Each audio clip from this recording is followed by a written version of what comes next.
Selamat tahun baru 2022 teman-teman.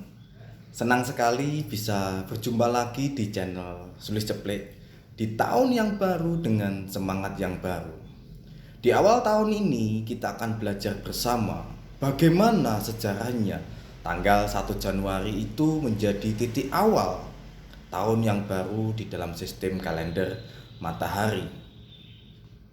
Perlu kita ketahui bersama bahwa sistem penanggalan matahari ini ditentukan atau dibuat pada masa pemerintahan Kaisar Romawi, yaitu pada tanggal 21 April tahun 753 UP Kondita, sejak berdirinya kota Roma. Pada saat itu, dalam satu tahun yang kita ketahui terdiri dari 365 hari, ternyata hanya terdiri dari 10 bulan. Tentunya hal ini menimbulkan kekacauan. Karena kalau dalam satu bulan itu, tiap bulannya terdiri dari 30 atau 31 hari, dalam satu tahun tidak akan mencapai 364 hari. Sistem penanggalan ini yang mengalami masalah akhirnya dievaluasi, diperbaiki pada tahun 717. Diutuslah Pompilus ke Alexandria. Mengapa Alexandria? Karena Alexandria merupakan kota intelektual. Bisa kita bayangkan, pada abad 3 sebelum Masehi saja, Alexandria telah menjadi salah satu kota yang memiliki perpustakaan terbesar di dunia dengan koleksi 400.000 bukunya. Wow, luar biasa kota Alexandria ini. Di Alexandria inilah Pompilus mempelajari dengan cermat, mengevaluasi kembali, sehingga ditambahkan 2 bulan. Yang pertama adalah Januarios untuk bulan yang pertama sebagai awal pembukaan tahun yang baru. Yang kedua, Februarios. Januarios ini diambil dari salah satu dewa Romawi, yaitu dewa Janos atau dewa Janus, yang mana dewa ini memiliki 2 muka. Muka yang satu normal menghadap ke depan, namun memiliki muka juga menghadap ke belakang. Maknanya apa? Maknanya adalah muka yang menghadap ke belakang itu menggambarkan hari-hari yang telah kita lewati, itu adalah kenangan, itu adalah sejarah, itu adalah masa lalu. Dan muka yang menghadap ke depan itu adalah gambaran bahwa hari esok itu adalah harapan, di mana kita memiliki impian, kita memiliki cita-cita yang akan kita capai, kita raih dengan kita belajar dari hari yang telah kita lalui untuk menentukan, untuk menggapai yang terbaik dengan belajar dari sejarah. Apakah ini berarti kita mengimani, kita menyembah Janus? Oh tidak. Kita tidak kita tidak sepicik itulah, kita tidak sebodoh itulah. Kalau kita menggunakan sistem kalender Januari, tentunya kita tidak menyembah dewa matahari.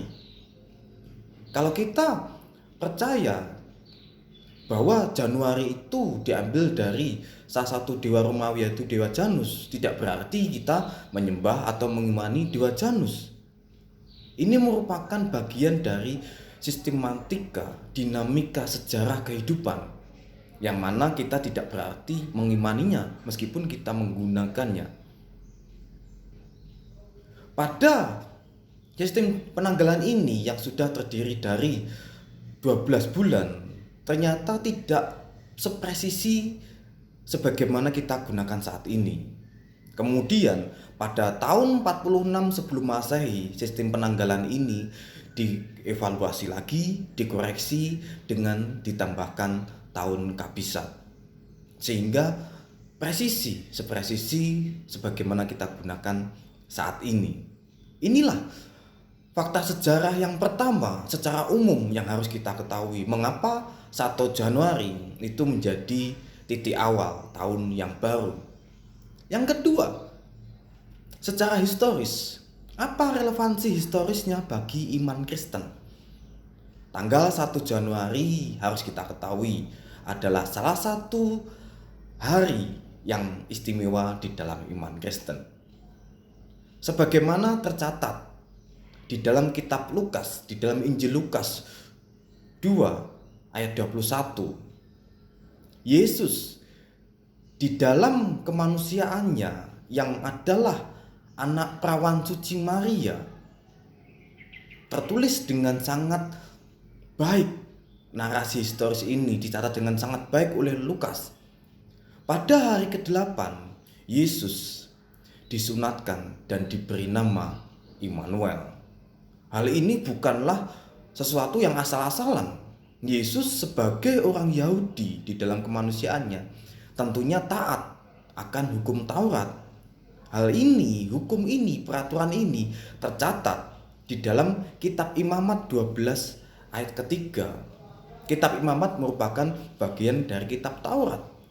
Kalau kita mengiyakan, kita mengimani kitab Taurat, tentunya kita harus tahu seperti apa sih kitab Taurat itu. Bagaimana sih hukum-hukum yang terdapat dalam kitab Taurat? Dan kita harus mengetahuinya, kita harus melestarikannya. Yesus di dalam kemanusiaannya sebagai anak dari perawan suci Maria itu taat terhadap hukum Taurat. Namun atau sekaligus di dalam keilahiannya Yesus menggenapi hukum Taurat. Karena Yesus di dalam keilahiannya dia adalah Sang Firman Allah itu sendiri. Dialah Allah.